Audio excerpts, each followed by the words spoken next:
দেখ ভাই একটা কথা শুন। আরে ভাই, তোদের ওই ঝামেলা নিয়ে আর ভালো লাগছে না। তোদের চন্দননগর চেয়ে আমাদের কৃষ্ণনগর অনেক ভালো। তাহলে আপনি ভাবছেন এই ঝামেলাটা কেন? দাঁড়ান দাঁড়ান মশাই, গল্পটা প্রথম থেকে শুরু করা যাক। গল্পটি শুরু হয় 1700 বা 1800 সালের দিক থেকে। কিংবদন্তি থেকে জানা যায় নদিয়ার রাজ কৃষ্ণচন্দ্র রায় বাংলায় প্রথম জগদ্ধাত্রী পুজো করেন। কৃষ্ণচন্দ্রের অতিরিক্ত ইংরেজ প্রীতির কারণে বাংলার নবাব মীর কাসিম রুষ্ট হন এবং তার আদেশেই রাজা কৃষ্ণচন্দ্র কারাগারে বন্দী হন। এবার তখনই ঘটে এক আলাদা ঘটনা। সেই ঘটনাটা কি? এক বিজয়া দশমীর দিন তিনি জেল থেকে মুক্তি পান এবং নৌকা যোগে কৃষ্ণনগরে ফেরবার সময়ে তিনি দুর্গা প্রতিমা বিসর্জন দেখে খুব দুঃখ পান। কিন্তু সেই রাতেই তিনি দেবী জগদ্ধাত্রীর স্বপ্নাদেশ পান। কি সে স্বপ্নাদেশ?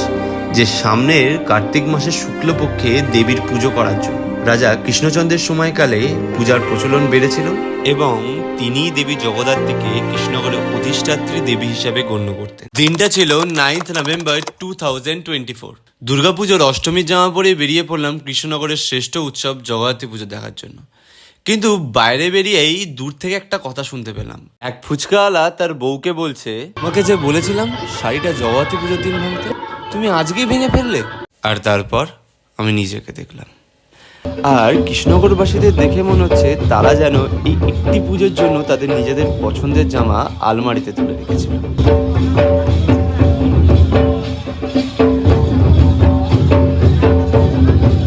দুই পা হেঁটে যখন বুড়িমার কাছে পৌঁছালাম, 2 মিনিটের জন্য যেন চোখে সবকিছু ব্ল্যাঙ্ক দেখছিলাম। এবার এটা কেন বলছি সেটাই ভাবছেন তো? লোকের মুখে শুনলাম কারোর বাবার ক্যান্সার, কারোর আবার চাকরি হচ্ছে না, কেউ আবার প্রেমে ছ্যাঁকা খেয়েছে। সবাই যেন বুড়িমার সামনে হাত জড়ো করে মায়ের সামনে কিছু চাইছেন। আজ সেই মায়ের গয়না পরার দিন, আর সেই গয়না পরানো দেখবে বলে শত শত ভক্তের ভিড়। আর সেই ভক্তের ভিড়ের মধ্যে কেউ কেউ সেটাকে ক্যামেরা বন্দি করছেন, আবার কেউ কেউ তাদের পরের জেনারেশনকে কাঁধে তুলে মাকে দেখাচ্ছেন। আর এই বুড়িমা কৃষ্ণনগরবাসীদের কাছে আমার মা, তোমার মা, ওই যে ফুচকাটার কথা বলেছিলাম তারও মা। প্রথমেই বলেছিলাম না, চন্দননগরের সাথে কোনোদিন কৃষ্ণনগরের তুলনা হতে পারে না। কিন্তু কেন বলেছিলাম? আর সেই জন্যই এখন যাচ্ছি আমরা পাত্রবাজারের উদ্দেশ্যে। সবাই বলে চন্দননগরের আলোকসজ্জার কথা, কিন্তু কৃষ্ণনগরের আলোকসজ্জার যে চার্ম সেটা কোনো অংশে চন্দননগর ধরতে পারে না।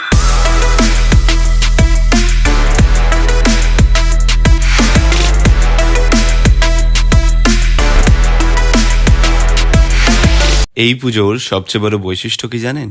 এখানকার মাটির মূর্তি। এক একটি মাটির মূর্তি যেন জীবন্ত হয়ে ওঠে কৃষ্ণনগরের শিল্পের ছোঁয়ায়।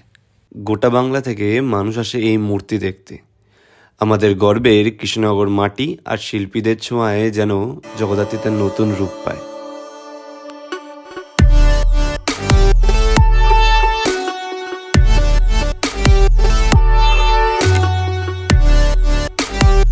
বাঙালির শ্রেষ্ঠ পুজো যাই হোক না কেন, রাস্তায় বেরোলেই একটা জিনিস যেন বারবার হাঁক দেয়, আর সেটা হলো পিঠে থাকা ছুঁচোগুলো। কি খাবি? Chicken internet.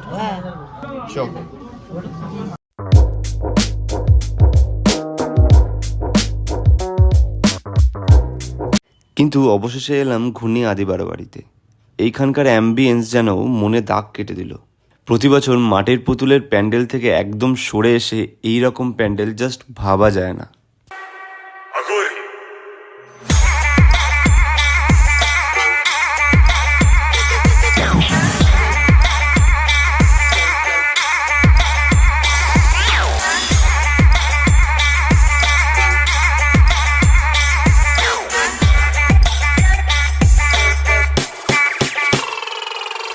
এবার আসি বুড়িমার কাছে। কৃষ্ণনগরের বুড়িমা যেন কৃষ্ণনগরবাসীদের নিজের আঁচলের তলায় রেখেছে, আর আমাদের মনে আস্থা ঝুঁকিয়েছেন যতই ঝড় ঝাপটা আসুক না কেন, আমি আছি তোর সাথে। আর সেটাই বা কেন বলছি, এই একদিন যা আমরা ভিড় দেখেছি তার ডবল ভিড় আমি যেন অঞ্জলির সময় দেখতে পেলাম।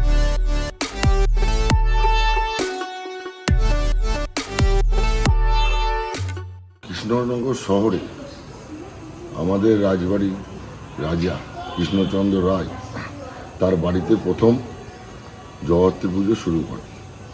তার পরবর্তী ক্ষেত্রে কোনো প্রাচীনতম যদি পুজো থেকে থাকে সেটা হচ্ছে চাষাপড়া বাড়াবাড়ি সবারই আরাধ্যা দেবী জগদ্ধাত্রী, যে এখন বুড়িমার নামে খ্যাত। তারপর দেখলাম এক আশ্চর্য জিনিস। এই ঘটনাটা তোমরা কোনো জায়গায় দেখেছো বলে আমার মনে হয় না, আর এই জিনিসটা দেখে আমার মন বলে উঠল, this is the authenticity of Krishnanagar.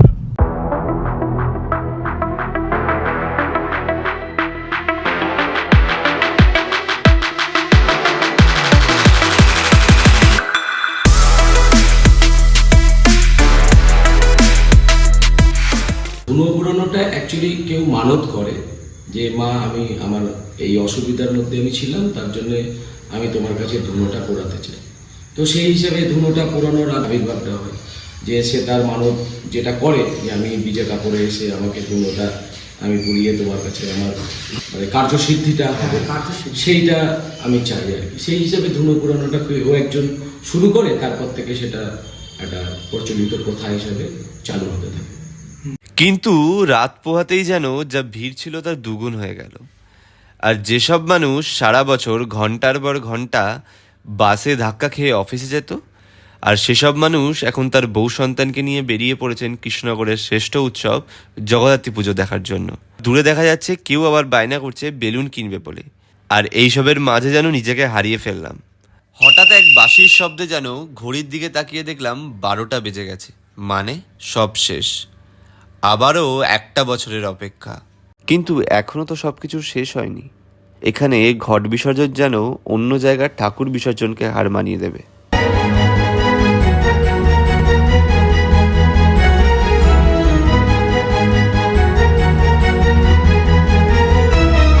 তাহলে কি দাদা, এখানেই সব শেষ হয়ে গেল? আরে না রে ভাই, এটা তো সবে শুরু। এখানে না ওইসব টার্নিভালের প্রয়োজন নেই। এখানকার বিসর্জন দেখলেই মানুষের লোম খাড়া হয়ে যায়। আর এই গল্পটা শুরু হয় রাত থেকে।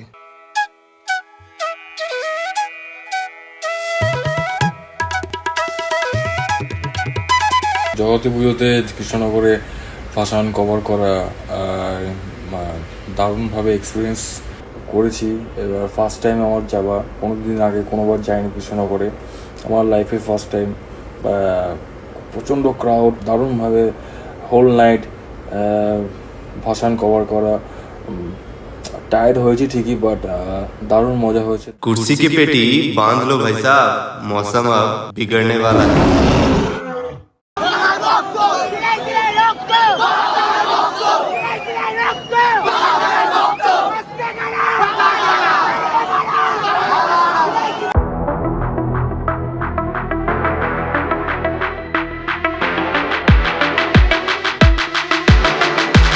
সারা রাত ঠাকুর দেখলে হয়তো মানুষের এনার্জি থাকে না, কিন্তু মশাই এখানে তার উল্টোটা দেখা যায়।